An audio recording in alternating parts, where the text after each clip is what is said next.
Jika umat Islam mengikuti satu Al-Quran yang sama, mengapa ada begitu banyak golongan dan mazhab yang berbeda-beda di kalangan umat Islam? Memang benar bahwa kaum muslimin saat ini terpecah menjadi beberapa golongan. Menyedihkannya, perpecahan semacam itu sama sekali tidak didukung oleh Islam. Islam menghendaki pemupukan persatuan di antara pada pemeluknya. Dan berpeganglah kamu semuanya kepada tali Allah, dan janganlah kamu bercerai-berai. Quran Surat Ali Imran ayat 103. Tali Allah mana yang disebut dalam ayat ini? Itulah Al-Quran. Al-Quran adalah tali Allah yang harus dipegang teguh seluruh kaum muslimin. Ada penekanan ganda dalam ayat ini. Di samping berfirman, berpeganglah kamu semuanya, Allah juga berfirman, janganlah berpecah belah. Lebih jauh dalam Al-Quran disebutkan, hai orang-orang yang beriman, taatilah Allah dan taatilah Rasul. Quran Surat An-Nisa ayat 59. Semua umat Islam harus mengikuti Al-Quran dan hadis sahih dan tidak terpecah belah.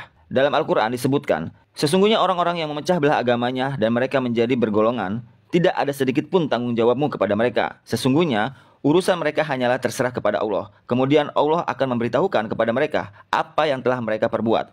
Quran Surat Al-An'am ayat 159. Dalam ayat ini Allah memerintahkan agar kita melepaskan diri dari mereka yang telah memecah belah agama dan membuat golongan-golongan. Tetapi ketika ada yang bertanya kepada seorang muslim, Anda siapa? Jawabannya umum biasanya, saya Sunni atau saya Syiah. Ada pula yang menyebut dirinya Hanafi, Syafi'i, Maliki atau Hambali. Sedangkan yang lain lagi mengatakan saya Deobandi. Ada pula yang mengatakan saya Barelvi. Nabi Muhammad SAW adalah seorang muslim, bukan Hanafi, Syafi'i, Hambali atau Maliki. Bukan. Beliau seorang muslim seperti semua nabi dan rasul Allah sebelum beliau. Disebutkan dalam surah Al-Imran ayat 52 bahwa Isa alaihissalam adalah seorang muslim. Lebih jauh dalam surat yang sama ayat 67 disebutkan bahwa Ibrahim alaihissalam bukan Yahudi, bukan pula Kristen, melainkan seorang muslim. Jadi, jika ada yang mengajukan pertanyaan kepada seorang muslim atau ke lo misalnya, siapa Anda? Lo harus jawab, saya muslim, bukan Hanafi atau Syafi'i. Dalam surah Fussilat ayat 33 disebutkan, siapakah yang lebih baik perkataannya daripada orang-orang yang menyuruh kepada Allah, mengerjakan amal soleh dan berkata, sesungguhnya aku termasuk orang-orang yang berserah diri. Dalam ayat tersebut disebutkan, sesungguhnya aku termasuk orang-orang yang berserah diri, dengan kata lain, saya muslim. Karena muslim adalah orang yang berserah diri. Rasulullah mendiktekan kepada raja-raja dan penguasa non-muslim untuk mengajak mereka menerima Islam. Dalam surah-surah itu beliau menyebutkan ayat 64 dari surah Al-Imran. Katakanlah kepada mereka, saksikanlah bahwa kami adalah orang-orang yang berserah diri kepada Allah. Jadi, tentu saja kita harus menghormati semua ulama besar, termasuk 4 imam. Imam Abu Hanifah, Imam Syafi'i, Imam Hambal, dan Imam Malik. Semoga Allah merahmati mereka semua. Mereka adalah ulama besar dan semoga Allah memberi pahala bagi penelitian dan kerja keras mereka.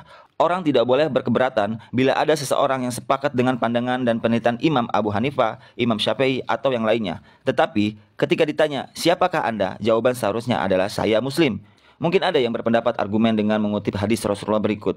Umatku akan terpecah menjadi 73 golongan. Dalam hadis ini, Rasulullah menjelaskan kemunculan 73 golongan. Beliau tidak mengatakan bahwa kaum muslimin harus aktif membagi-bagi diri ke dalam golongan-golongan. Al-Quran melarang kita membuat golongan-golongan. Mereka yang mengikuti Al-Quran dan hadis sahih serta tidak membuat golongan-golongan adalah mereka yang berada di jalan yang lurus.